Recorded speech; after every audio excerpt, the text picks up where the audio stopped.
ಸ್ನೇಹಿತರೆ, ನಮಗೆಲ್ಲರಿಗೂ ಕೂಡ ಒಂದು ವಿಚಾರ ಬರ್ತದೆ, ನಾವು ಯಾತಕ್ಕೋಸ್ಕರ ಬದುಕಿದ್ದೀವಿ ಅಂದರೆ what is the purpose of our life. ಯಾಕೆ ನಾನು ಇದನ್ನು ಹೇಳ್ತಾ ಇದ್ದೀನಿ ಅಂದರೆ, ನಾನು 2006ರಲ್ಲಿ ಕನ್ಯಾಕುಮಾರಿಯಿಂದ ದೆಹಲಿವರೆಗೆ ಪಾದಯಾತ್ರೆಯನ್ನು ಮಾಡಿದೆ. 12th January 2006 ನಾನು ಪ್ರಾರಂಭ ಮಾಡಿದ್ದು ಕನ್ಯಾಕುಮಾರಿಯಿಂದ. ಯಾತಕ್ಕೆ ಅವತ್ತೇ ಪ್ರಾರಂಭ ಮಾಡಿದೆ ಅಂದರೆ, ಅವತ್ತು ನ್ಯಾಷನಲ್ ಯೂತ್ ಡೇ, ಅವತ್ತು ಸ್ವಾಮಿ ವಿವೇಕಾನಂದರ ಜನ್ಮದಿನ. ಅದು ನನ್ನ ಸ್ಫೂರ್ತಿ. ಕನ್ಯಾಕುಮಾರಿಯಿಂದ ಯಾತಕ್ಕೆ ಪ್ರಾರಂಭ ಮಾಡಿದ್ದು ಅಂದರೆ, ಭಾರತ ದೇಶದ ಬಗ್ಗೆ, ಇತಿಹಾಸದ ಬಗ್ಗೆ, ನಾಗರಿಕತೆಯ ಬಗ್ಗೆ, ಸುವರ್ಣ ಯುಗದ ಬಗ್ಗೆ ಶ್ರೀ ಸ್ವಾಮಿ ವಿವೇಕಾನಂದರು ಮೆಡಿಟೇಷನ್ ಮಾಡಿದಂತಹ ಜಾಗ. ಅದೇ ಜಾಗದಿಂದ ಅವರು ಡಿಸೈಡ್ ಮಾಡಿದರು ವರ್ಲ್ಡ್ ಪಾರ್ಲಿಮೆಂಟ್ ಆಫ್ ರಿಲಿಜನ್ಸ್ಗೆ ಹೋಗಬೇಕು ಶಿಕಾಗೋಗೆ ಅಂತ ಹೇಳಿ. ಸೊ ಅಂತಹ ಜಾಗದಲ್ಲಿ ನಾನು ಪ್ರಾರಂಭವನ್ನು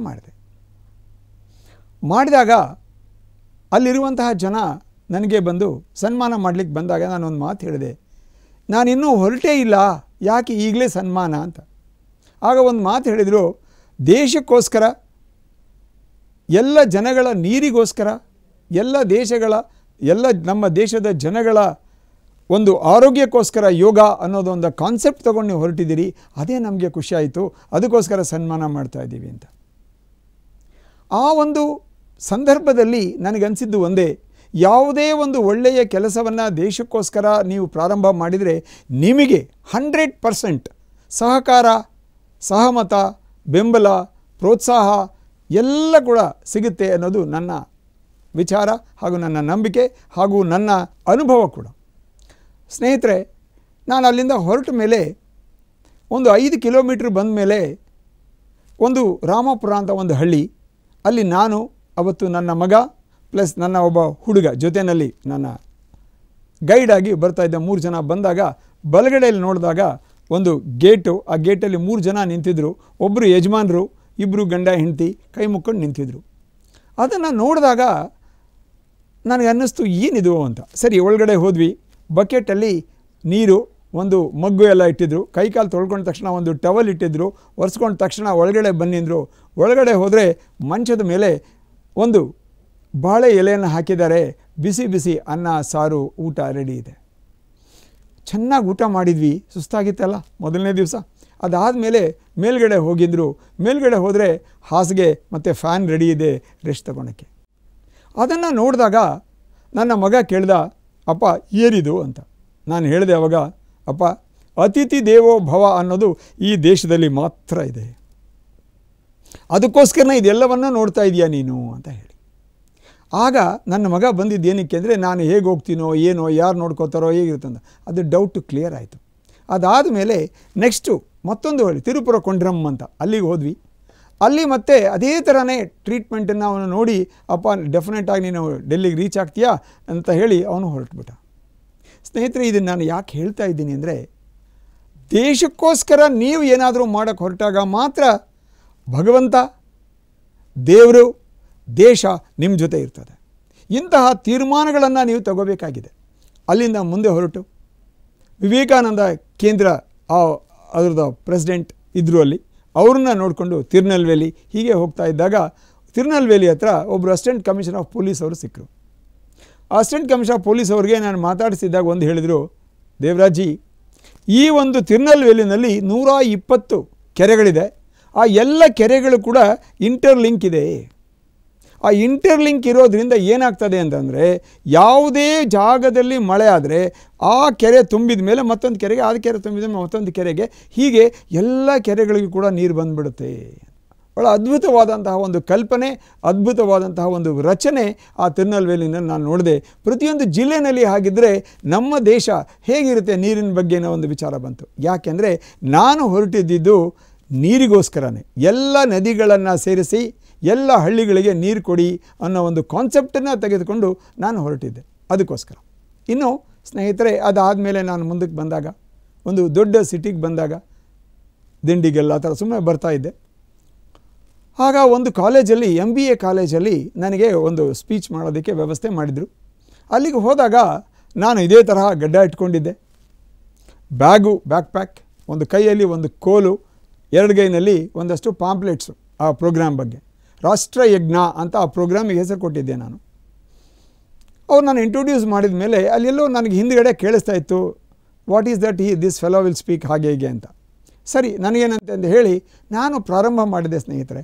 ಮೊದಲನೇದಾಗಿ ಅವರಿಗೆ ನಾನು ಕೆಲವು ಪ್ರಶ್ನೆಗಳನ್ನು ಕೇಳ್ತಾ ಇದ್ದೆ. ಆಗ ಬರ್ತಾ ಇದ್ದಿದ್ದು, what is the purpose of your life?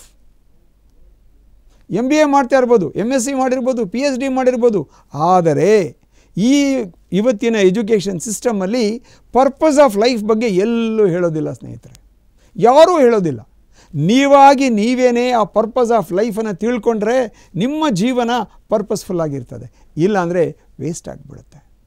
ಒಂದು ಪ್ರಾಣಿಯ ಥರ ನಾವು ಬದುಕಿ ಹೋಗಿಬಿಡ್ತೀವಿ. ಆದರೆ ಅವತ್ತು ಆ MBA ಸ್ಟೂಡೆಂಟ್ಸ್ ಹತ್ರ ಉತ್ತರನೇ ಇಲ್ಲ. ಆಗ ನಾನು ಕೇಳಿದೆ, ಆಯಿತು ಬಿಡಿ ಪರವಾಗಿಲ್ಲ, ನೀವು ಮತ್ತೊಂದು ವಿಚಾರ ಹೇಳಿ ನನಗೆ, ನಿಮ್ಮ ತಾತನ ಹೆಸರು ಗೊತ್ತಾ? ತಾತನ ಹೆಸರು ಗೊತ್ತಿಲ್ಲ. ಯಾರು ಕೈ ಎತ್ತರಪ್ಪ, ಎತ್ತಾ ಇಲ್ಲ. ಸರಿ, ಮತ್ತೆ ಒಂದು ಹೇಳಕ್ಕೆ ಶುರು ಮಾಡಿದೆ. ಎಷ್ಟು ಜನಕ್ಕೆ ಅಬ್ದುಲ್ ಕಲಾಂ ಅವ್ರು ಗೊತ್ತು? ಎಸ್. ಲಾಲ್ ಬಹದ್ದೂರ್ ಶಾಸ್ತ್ರಿಯವರು? Yes. Mahatma Gandhi? Yes. Sardar Vallabhbhai Patel? Yes. Netaji Subhash Chandra Bose? Yes. ಎಷ್ಟು ಹೆಸರು ಹೇಳಿದರು ಎಲ್ಲ ಎಸ್ ಎಸ್ ಅಂತ ಕೈ ಎತ್ತಾ ಇದ್ರು. ಆಗ ನಾನು ಕೇಳಿದೆ, ನೋಡಿ, ನಿಮ್ಮ ತಾತ ನಿಮ್ಮ ಜನ್ಮಕ್ಕೆ ಕಾರಣ, ಆದರೂ ನಿಮಗೆ ಹೆಸರು ಗೊತ್ತಿಲ್ಲ, ಹೆಸರು ಕೂಡ ಗೊತ್ತಿಲ್ಲ ನಿಮಗೆ. ಆದರೆ ಈ ದೊಡ್ಡ ಪಟ್ಟಿ ಹೇಳಿದೆ, ಅದರಲ್ಲಿ ಯಾರೂ ಕೂಡ ನಿಮ್ಮ ತಾತನೂ ಅಲ್ಲ, ತಾತನೂ ಅಲ್ಲ, ಆದರೆ ಸಂಪೂರ್ಣ ನಿಮಗೆಲ್ಲರಿಗೂ ಕೂಡ ಗೊತ್ತಿದ್ದಾರೆ. ಹಾಗಾದರೆ ವ್ಯತ್ಯಾಸ ಏನು? ನಿಮ್ಮ ತಾತಂಗೂ ಇವ್ರಿಗೇನು ವ್ಯತ್ಯಾಸ? ಹೇಳಿದ್ರು ಯಾರೋ ಒಬ್ಬರು, ಸಾಧನೆ ಅಂತ. ಎಸ್ ಸ್ನೇಹಿತರೆ, ನಾನು ಒಂದು ವಿಚಾರ ನಿಮ್ಗೆ ಹೇಳ್ತೀನಿ. ರಾಷ್ಟ್ರ ಬೆಳಿಬೇಕು ಅಂದರೆ, ರಾಜ್ಯ ಬೆಳಿಬೇಕು ಅಂದರೆ, ನೀವು ಬೆಳಿಬೇಕು ಅಂತಂದರೆ ಒಂದೇ ಒಂದು ವಿಚಾರ ಬೇಕಾಗಿರೋದು, ಒಂದು ಪರ್ಪಸ್ ಆಫ್ ಲೈಫ್ ಗೊತ್ತಿರಬೇಕು, ಎರಡನೇದು ಹೇಗೆ ಬದುಕಬೇಕು ಅನ್ನೋದು ಗೊತ್ತಿರಬೇಕು. ಅದಕ್ಕೆ ಈ ಎಕ್ಸಾಂಪಲನ್ನು ಕೊಟ್ಟೆ ನಾನು. ಈಗ ನಿಮ್ಮ ತಾತ ಬಹಳ ವರ್ಷ ಇದ್ದರು, ತಿಂದರು, ಊಟ ಮಾಡಿದರು, ಮಜಾ ಮಾಡಿದರು, ಮಕ್ಕಳು ಮಾಡಿದರು, ಸತ್ತೋದ್ರು. ಅವರು ಸಾಧನೆ ಏನು ಮಾಡಲಿಲ್ಲ, ಅದಕ್ಕೆ ಗೊತ್ತಿಲ್ಲ. ಆದರೆ ಇವರೆಲ್ಲ ಸಾಧನೆ ಮಾಡಿದವರು, ಸಾಧಕರ ಹೆಸರನ್ನು ನೀವಷ್ಟೇ ಅಲ್ಲ, ಸಂಪೂರ್ಣ ಈಗ ಸ್ವಾಮಿ ವಿವೇಕಾನಂದರನ್ನ ಜ್ಞಾಪಿಸ್ಕೊಂಡ್ರೆ ಕೋಟಿ ಜನ ಸಂಪೂರ್ಣ ವಿಶ್ವದಾದ್ಯಂತ ಜ್ಞಾಪಕ ಇಟ್ಕೊಂಡಿದ್ದಾರೆ. ಹೆಸರು ಗೊತ್ತು, ಅವ್ರ ಬಗ್ಗೆ ಗೊತ್ತು, ಅವ್ರು ಎಲ್ಲಿ ಹುಟ್ಟಿದ್ರು, ಬೆಳೆದಿದ್ರು, ಅವ್ರ ಜೀವನ ಎಲ್ಲ ಗೊತ್ತಿದೆ. ಅಂತಹ ಜೀವನವನ್ನು ನೀವು ಬದುಕಬೇಕಲ್ವಾ? That should be your purpose of life ಅಲ್ವಾ ಅಂತ ಕೇಳಿದಾಗ ಆಗ ಗೊತ್ತಾಗ್ತದೆ. ಅಂದರೆ ನೀವು ನಿಮ್ಮ ತಾತನ ಥರ ಬದುಕಬೇಕಾ ಅಥವಾ ಉಳಿದವ್ರ ಥರ ಬದುಕಬೇಕಾ ಅನ್ನೋದೇನೆ ನೀವು ತೀರ್ಮಾನ ಮಾಡಬೇಕಾಗಿರೋದು. ಅದನ್ನು ನಾನು ಎಚ್ಚರವನ್ನು ಕೊಡ್ತಾ ಇದ್ದೆ. ಅದರಿಂದ ಏನಾಗುತ್ತೆ? ಆ ಸಾಧಕರ ಜೊತೆಯಲ್ಲಿ ನೀವಿದ್ದಾಗ ನಿಮ್ಮ ಹೆಸರು ಪಾಪ್ಯುಲರ್ ಆಗೋದಲ್ಲದೆ ನಿಮಗೆ ಜನ್ಮ ಕೊಟ್ಟಂತಹ ತಂದೆ ತಾಯಿಗಳಿಗೆ ಹೆಸರು ಬರ್ತದೆ, ನೀವಿದ್ದ ಊರಿಗೆ ಹೆಸರು ಬರ್ತದೆ, ನೀವಿದ್ದ ರಾಷ್ಟ್ರಕ್ಕೆ ಹೆಸರು ಬರ್ತದೆ. ಇದೆಲ್ಲವೂ ಕೂಡ ಆಗಬೇಕು ಅಂತ ಅನ್ನೋದಾದರೆ ನೀವು ಸಾಧನೆಯ ಹಾದಿಯಲ್ಲಿ ನಿಮ್ಮ ಪರ್ಪಸ್ ಆಫ್ ಲೈಫನ್ನು ಇಟ್ಕೊಂಡು ಮೂವ್ ಆಗಬೇಕಾಗತ್ತೆ ಸ್ನೇಹಿತರೆ. ಇದನ್ನು ಹೇಳುವಂತಹ ಏಕೈಕ ವಿದ್ಯೆ ಯೋಗ.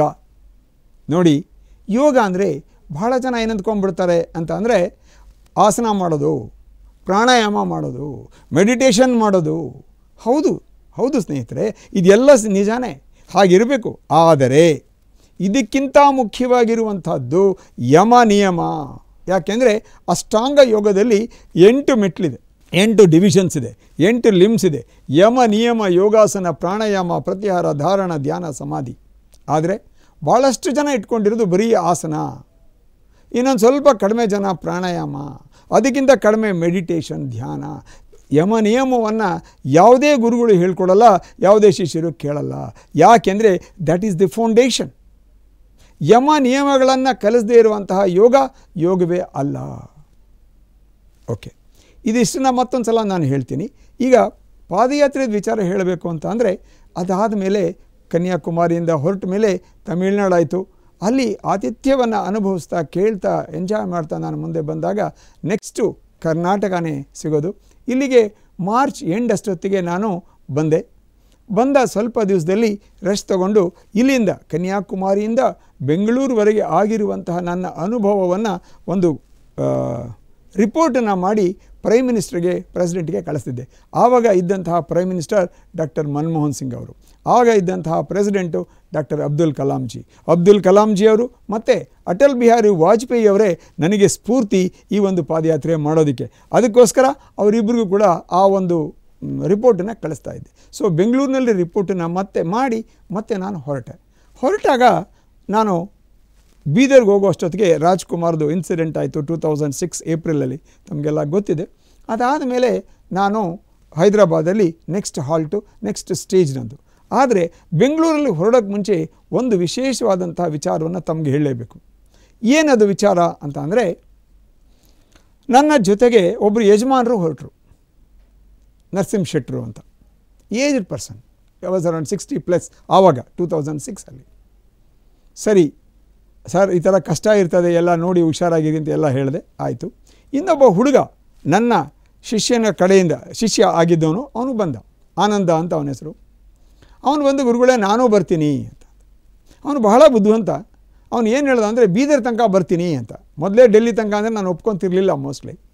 ಬೀದರ್ ತನಕ ಅಂತ. ಬೀದರ್ ತನಕ ತಾನೇ, ಕರ್ನಾಟಕ ತಾನೇ, ಬರಲಿ ಬಿಡು ಪರವಾಗಿಲ್ಲ ಅಂತ ಹೇಳಿಬಿಟ್ಟು, ಓವರ್ ನೈಟ್ ಜರ್ನಿ ಬರ್ತಾನೆ ಅಂತ ಹೇಳಿಬಿಟ್ಟು, ಬಾರಪ್ಪ ಅಂತ ಹೇಳಿದೆ. ಅವನು ನನ್ನ ಜೊತೆಗೆ ಬರಲಿಕ್ಕೆ ಶುರು ಮಾಡ್ದ. ಹಿ ಹ್ಯಾಸ್ ಡನ್ ವಂಡರ್ಫುಲ್ ಸೇವಾ ಟು ಮೀ. ನಾನು ನನ್ನ ಜೀವನದಲ್ಲೇ ಮರೆಯೋ ಹಾಗೆ ಇಲ್ಲ ಅವನನ್ನು. ಅವನಿವತ್ತು ಯಲಹಂಕದಲ್ಲೇ ಬಂದು ಒಂದು ಅಂಗಡಿ ಹಾಕ್ಕೊಂಡು ಸೆಟ್ಲಾಗಿದ್ದಾನೆ. ಭಗವಂತ ಅವನಿಗೆ ಚೆನ್ನಾಗಿ ಮಾಡಿದ್ದಾನೆ, ಮಾಡಲಿ ಅಂತ ಹೇಳಿ ನಾನು ಕೂಡ ಬೇಡ್ಕೋತೀನಿ. ಹೈದರಾಬಾದಿಗೆ ಹೋದೆ. ಹೈದರಾಬಾದಲ್ಲಿ ಆ ಒಂದು ಇದ್ದುಕೊಂಡು ಅಲ್ಲಿನ ಒಂದು ಫೇಸನ್ನು ಎಲ್ಲ ಒಂದು ರಿಪೋರ್ಟನ್ನು ಮಾಡಿ ನಾನು ಕಳಿಸಿದೆ. ಅದಾದ ಮೇಲೆ ಭಾಳ ಜನ ಹೇಳಿದರು, ನಿಮಗೆ ಮಧ್ಯಪ್ರದೇಶಕ್ಕೆ ಹೋದಾಗ ಅಲ್ಲಿ ಅನುಭವಗಳು ನಿಮಗೆ ಕೆಟ್ಟದಾಗಿರುತ್ತೆ ಅಂತ. ಆದರೆ ಏನು, ಹೋಗೋದಂತೂ ಹೊರಟಾಗಿದೆ, ನಾನು ಹೋಗಲೇಬೇಕು ಅಂತ ಹೇಳಿ ಹೊರಟೆ. ನಾನು ಕಡಿಮೆ ಹೇಳ್ತಾ ಇದ್ದೀನಿ. ಇದಾದ ಮೇಲೆ ನಾನು ಮಹಾರಾಷ್ಟ್ರಕ್ಕೆ ಹೋದೆ. ಮಹಾರಾಷ್ಟ್ರದಲ್ಲಿ ಒಂದು ಸ್ಪೆಸಿಫಿಕ್ಕಾಗಿ ನಾನು ನೋಡಿದ್ದು, ಸ್ನೇಹಿತರೆ ನಿಮಗೆಲ್ಲ ಹೇಳಲೇಬೇಕು, ಪ್ರತಿಯೊಂದು ಹಳ್ಳಿನಲ್ಲಿ ಒಂದೊಂದು ಸಮಾಧಿ ಇರ್ತಿತ್ತು. ಆ ಸಮಾಧಿ ಸಂತರದಿರ್ತಿತ್ತು. ಆ ಸಂತರ ಸಮಾಧಿಗೆ ನಾನು ನಮಸ್ಕಾರ ಮಾಡಿ ಹೊರಟಾಗ ಎಲ್ಲ ಜಾತಿ ಎಲ್ಲ ಧರ್ಮಗಳಿಂದ ತುಂಬಿತ್ತು ಆ ಸಂತರ ಸಮಾಧಿಗಳು. ಪ್ರತಿಯೊಂದು ಹಳ್ಳಿನಲ್ಲಿ ಅವರೇ ಗೈಡಿಂಗ್ ಫ್ಯಾಕ್ಟರ್ಸು ಆ ಸಂತರು. ಬಹುಶಃ ನಿಮಗೆ ಗೊತ್ತಿರೋ ಹಾಗೆ ಕರ್ನಾಟಕದಲ್ಲಿ ಕೂಡ ಆ 18ನೇ ಶತಮಾನ 19ನೇ ಶತಮಾನದಲ್ಲಿ ಆ ಒಂದು ಸಂತರ ಒಂದು ತಂಡೋಪತಂಡ ನಮ್ಮ ಎಂಟೈರ್ ಭಾರತ ದೇಶದಲ್ಲಿ ಬಂದಿತ್ತು ಅಂತ ಅನಿಸುತ್ತೆ. ಆ ಮಹಾರಾಷ್ಟ್ರದಲ್ಲಿ ಕೂಡ ಆ ಟೈಮಲ್ಲಿ ತಾಜುದ್ದೀನ್ ಬಾಬಾ ಇರ್ಬೋದು, ಗಜಾನನ್ ಮಹಾರಾಜ್ ಇರ್ಬೋದು, ಮಾಮಾ ಅಂತ ಒಬ್ಬರು ಬರ್ತಾರೆ ಅವ್ರದ್ದು ಇರ್ಬೋದು. ಈ ಥರ ಬೇಕಾದಷ್ಟು ನಾನು ನೋಡ್ಕೊಂಡು ಹೊರಟೆ. ಅಂಬೇಡ್ಕರ್ ಅವರು ಹುಟ್ಟಿದ ಜಾಗ, ಈ ಥರ ಸುಮಾರು ಜಾಗಗಳನ್ನ ನಾನು ನೋಡ್ಕೊಂಡು ಹೊರಟೆ. ಇದು ಆದ ಮೇಲೆ ನಾಗ್ಪುರ್ನಲ್ಲಿ ಸಾಕಷ್ಟು ಸಮಯವನ್ನು ಕಳೆದು ವಿಚಾರವನ್ನು ತಿಳ್ಕೊಂಡು ನಾನು ಮುಂದೆ ಹೊರಟೆ. ಅದಾದ ಮೇಲೆ ಎಂಟ್ರಾಗಿದ್ದೆ ಮಧ್ಯಪ್ರದೇಶ್. ಆ ಮಧ್ಯಪ್ರದೇಶದಲ್ಲಿ ಎಂಟ್ರಿಯ ಅಲ್ಲೇ ನನಗೆ ಸ್ವಲ್ಪ ಪ್ರಾಬ್ಲಮ್ ಆಯಿತು. ಅಲ್ಲಿ ಚಿಕನ್ ಗುನ್ಯಾ ಇದೆ, ಮುಂದಕ್ಕೆ ಹೋಗಿಬಿಡಿ ಎಂದಾಗ ನಾನು ಮತ್ತೊಂದು ಊರಿಗೆ ಹೋದೆ. ಆ ಊರಲ್ಲಿ ಹೋದಾಗ ನನಗೆ ಗೊತ್ತಾಯಿತು, ಅಲ್ಲಿ ಒಂದು ಆಟ ಸ್ನೇಹಿತರೆ. ಏನು ಆಟ? ನದಿಯ ಆ ಕಡೆ ಈ ಕಡೆ ಜನ ನಿಂತಿರ್ತಾರೆ, ಈ ಕಡೆ ಇರೋರು ಈ ಕಡೆ ಇರೋರಿಗೆ ಕಲ್ಲೆಸಿತಾರೆ, ಈ ಕಡೆ ಇರೋರು ಆ ಕಡೆ ಇರೋರು ಕಲ್ಲೆಸಿತಾರೆ. ಅದು ಆಟ ನಡೀತಾ ಇದೆ, ಇವತ್ತು ಕೂಡ ಇದೆ ಅಂತ ಹೇಳ್ತಾರೆ. ಈ ಒಂದು ಆಟದ ಬಗ್ಗೆ ನಾನು ಕೇಳಿಕೊಂಡು ನಾನು ಮುಂದೆ ಹೋದೆ. ಅಲ್ಲಿಂದ ನನ್ನ ಅದ್ಭುತವಾದಂತಹ ಆ ಒಂದು ವಿಚಾರ ನನಗೆ ಶುರುವಾಯಿತು. ಆ ಒಂದು ವಿಚಾರದಲ್ಲಿ ನಾನು ಹೇಳಲೇಬೇಕು ಮಧ್ಯಪ್ರದೇಶದಲ್ಲಿ ನನಗೆ ಗೊತ್ತಾಗ್ತಾ ಹೋಯಿತು. ಮೊದಲನೇದಾಗಿ ಡಾಕ್ಟರ್ ರಾಜ್ಕುಮಾರ್ ಅಂತ ಅವರು ನನಗೆ ಬಿಗಿನಿಂಗಲ್ಲಿ ಇಟಾರ್ಸಿನಲ್ಲೇ ಸಿಕ್ಕರು. ಗ್ವಾಲಿಯರ್ ತನಕ ನನ್ನ ರೂಟಲ್ಲಿ ಆ ಒಂದು ಮಧ್ಯಪ್ರದೇಶದ ಜಾಗ ಬರ್ತದೆ. ಎಲ್ಲ ಕಡೆಗೂ ಆಲ್ರೆಡಿ ಇನ್ಫಾರ್ಮೇಷನ್ ಕಳಿಸ್ಬಿಟ್ಟಿದ್ರು. ಆದರೆ ನನ್ನ ಜೊತೆ ಒಂದು ಫೋಟೋದಲ್ಲೂ ಇಲ್ಲ ಅವರು. ಅಂತಹ ಒಂದು ಜನಗಳ ಪರಿಚಯ ನನಗೆ ಈ ಒಂದು ಪಾದಯಾತ್ರೆಯಲ್ಲಿ ಆಗಲಿಕ್ಕೆ ಶುರುವಾಯಿತು. ನನಗೆ ಇದಾದ ಮೇಲೆ ಭಾಳಷ್ಟು ಅನುಭವ ಅವರು ಹೇಳಿದರು, ನಿಮಗೆ ಒಳ್ಳೆಯ ಅನುಭವ ಆಗಲ್ಲ, ಕೆಟ್ಟ ಅನುಭವ ಅಂತ. ಆದರೆ ನನಗೆ 1-2 ಅನುಭವನ ಹೇಳಲೇಬೇಕು ಅಂತ ಅನಿಸುತ್ತೆ. ಇಟಾರ್ಸಿನಲ್ಲಿ ಡಾಕ್ಟರ್ ರಾಜ್ಕುಮಾರ್ಜಿಯವರು ನನಗೆ ಹೇಳಿದರು, ನೀವು ದಯಮಾಡಿ ಈ ಒಂದು ಜ್ಯೋತಿರ್ಲಿಂಗಗಳಿದೆ ಉಜ್ಜಯಿನ್ ಮತ್ತು ಭೀಮಾಶಂಕರ್, ಅಲ್ಲಿಗೆ ಹೋಗಿ ಬನ್ನಿ ಅಂತ ಕಳಿಸಿದರು. ಅಲ್ಲಿಗೆ ಓಂಕಾರ ಮಮಲೇಶ್ವರ ಮತ್ತು ಉಜ್ಜಯಿನಿಗೆ ಹೋಗಿ ಬಂದೆ. ಅದಾದ ಮೇಲೆ ನನಗೊಂದು ಸಣ್ಣ ಹಳ್ಳಿ ಸ್ನೇಹಿತರೆ, ಗುಣ ಅಂತ ಹೇಳಿ, ಶಿವಪುರಿ ಅಂತ ಹೇಳಿ, ಇವೆಲ್ಲ ಜಾಗಗಳಿಗೆ ಹೋದಾಗ ಒಂದು ಕಡೆ ನಾನು ಮಧ್ಯಾಹ್ನ ಊಟಕ್ಕೆ ಹೋಗಿದ್ದೆ. ಒಬ್ಬರು ವಯಸ್ಸಾದ ಹೆಣ್ಣುಮಗಳು, ನನ್ನ ತಾಯಿ ವಯಸ್ಸು ಹೆಚ್ಚು ಕಡಿಮೆ, ಅವ್ರು ಬಂದು ಮುಂದುಗಡೆ ಕೂತ್ಕೊಂಡಾಗ ಗಾಳಿ ಬೀಸೋಕ್ಕೆ ಶುರು ಮಾಡಿದರು ಬೀಸಣಿಗೆಯಲ್ಲಿ. ಇದನ್ನು ನಾನು ಮುಂದಿನ ಒಂದು ಸಂಚಿಕೆಯಲ್ಲಿ ಹೇಳ್ತೀನಿ. ಮತ್ತೊಂದು ನಾನು ಹೇಳಲೇಬೇಕು. ಅಲ್ಲಿಯವರೆಗೆ ಜೈ ಹಿಂದ್, ಜೈ ಕರ್ನಾಟಕ, ಧನ್ಯವಾದಗಳು.